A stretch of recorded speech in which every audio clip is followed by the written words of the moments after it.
بسم اللہ الرحمن الرحیم۔ میرے عزیز دوستو، آپ سب کو ناگ ٹی وی 4 پر خوش آمدید۔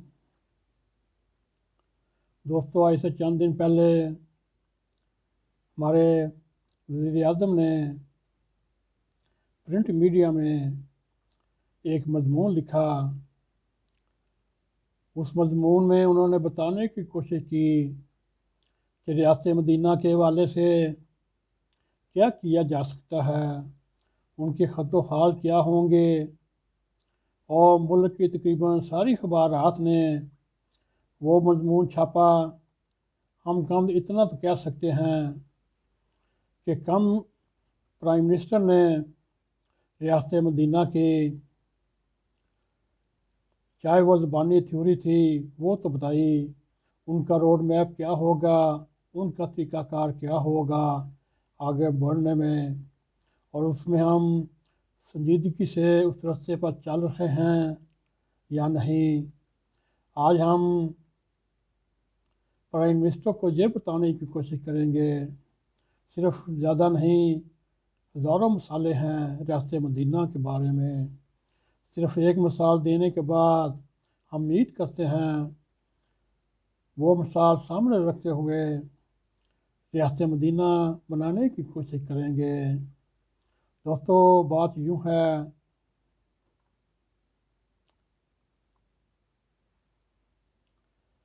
تو ریاست مدینہ میں ایسا بھی ہوتا ہوگا یا نہیں، یہ ہم ایک مثال آپ کے سامنے رکھتے ہیں۔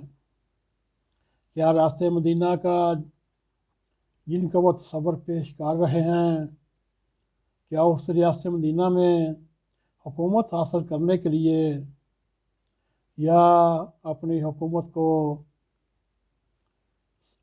زندہ سلامت رکھنے کے لیے یا قائم رکھنے کے لیے کیا کچھ اسی طرح ہوتا ہے جو آج کے دور میں ریاست مدینہ کے دعوے دار ہیں؟ دوستو، آپ کے سامنے ہم ریاست مدینہ کی ایک مثال سامنے رکھتے ہیں۔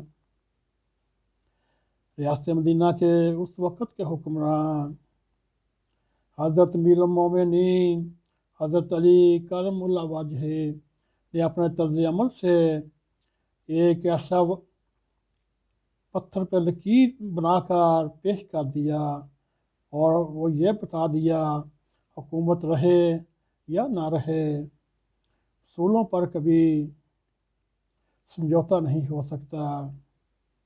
اب جو موجودہ ریاست مدینہ کے دعوے کرنے والے ہیں، انہیں بھی یہی طرز عمل اپنانا ہوگا، پھر کہیں جا کر لوگوں کا اعتماد پرائم منسٹر پر ہوگا۔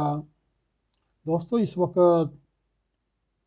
عمران خان صاحب کے پاس اتنی مشکلات نہیں جتنی حضرت امیر المومنین حضرت علی رضی اللہ تعالیٰ عنہ سے زیادہ مشکلات کون ہوا ہوگا کہ ان کے ایک طرف میر شام، دوسری طرف خارجی، تیسری طرف اپنے غیر مطمئن حمایتی اپنے چچا زاد بھائی ابن عباس رضی اللہ تعالیٰ عنہ کو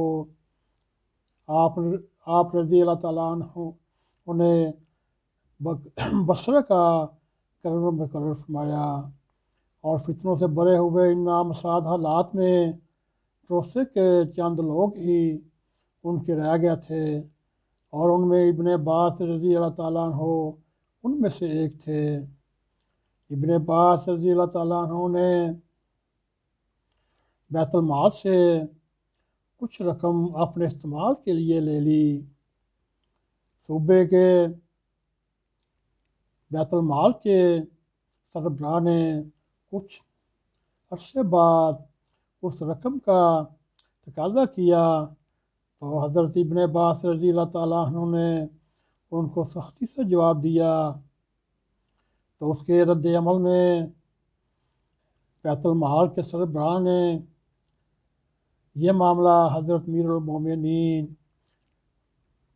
حضرت علی کرم اللہ وجہ کی خدمت میں پیش کر دیا۔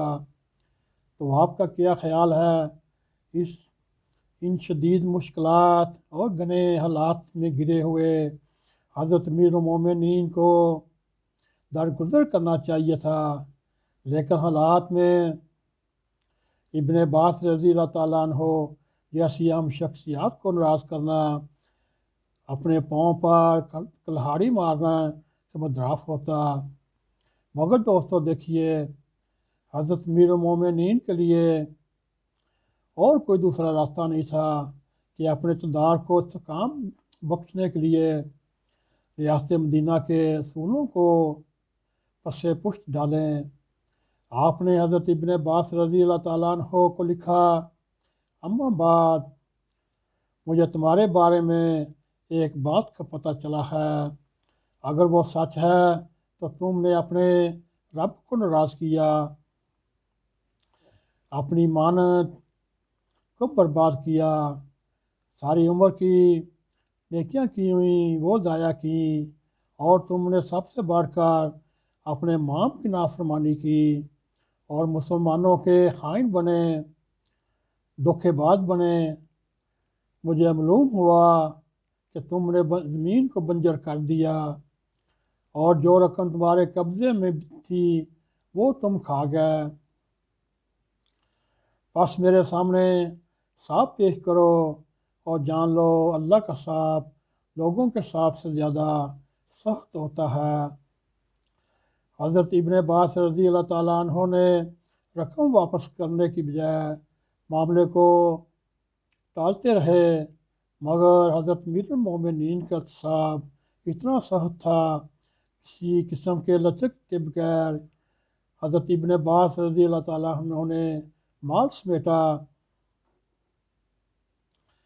اپنے ماموں کو اپنی حفاظت کے لیے بلا لیا اور مکہ مکرمہ میں جا کر عیش کی زندگی گزارنے لگے۔ امیر المومنین نے انہیں ایک اور خط لکھا جس کی آخری سطور یہ تھی، کیا قیامت پر تمہارا ایمان نہیں، اور کیا بعد میں تم بری طرح صاب نہیں ہوگا، اور کیا تم جانتے ہو حرام کھاتے ہو حرام پیتے ہو، اللہ سے ڈرو، قوم کا پیسہ واپس کر دو۔ اگر تم نے ایسا نہ کیا، باخدا اگر مجھے موقع ملا میں تمہارے ساتھ انصاف کروں گا اور حقداروں تک پہنچاؤں گا، ظالم کو ماروں گا، مظلوم کو انصاف کروں گا، والسلام۔ دوستو، یہ تھا حضرت امیر المومنین حضرت علی کرم اللہ وجہہ کا یہ تادیبی خط جو انہوں نے اپنے کزن حضرت ابن عباس رضی اللہ تعالیٰ عنہ کا نام لکھا۔ دوستو، یہ ایک ریاست مدینہ کا ایک واقعہ تھا، اور ایسے کئی ہزاروں واقعات ہیں، مگر انہوں نے اپنے نامساد حالات مشکلات میں گرے ہوئے ہونے کے باوجود ریاست مدینہ کا اصول و قواعد ضائع نہیں ہونے دیے، اور انہوں نے بلوں کو بعد ارادے ظاہر کیے دار لینے کے لیے۔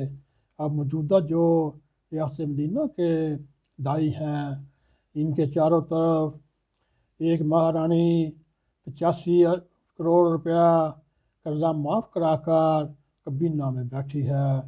انہی میں پٹرول چور ہیں، انہی میں چینی چور ہیں، انہی میں آٹا چور ہیں، اور آپ کو کیا کیا گنائیں۔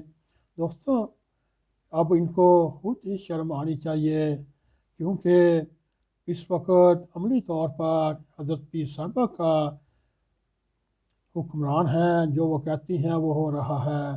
دوستو، موجودہ ریاست مدینہ اور اصل ریاست مدینہ یہ ہے، اور آئینے کی مانند شفاف اور سورج سے زیادہ روشن، چاند سے زیادہ روشنی والے، یہ اب بہت ہی نامناسب بات ہے کہ ہم نام ریاست مدینہ کا لیں اور اپنی حکومت بچانے کے لیے کوئی پیسے کا اور فائدے بچانے کا انتظام کرتے رہیں۔ دوستو، یہی ہمارا مقدر ہے، یہی ہمارے لیڈر ہیں۔ جیسے ہم ویسے حکمران۔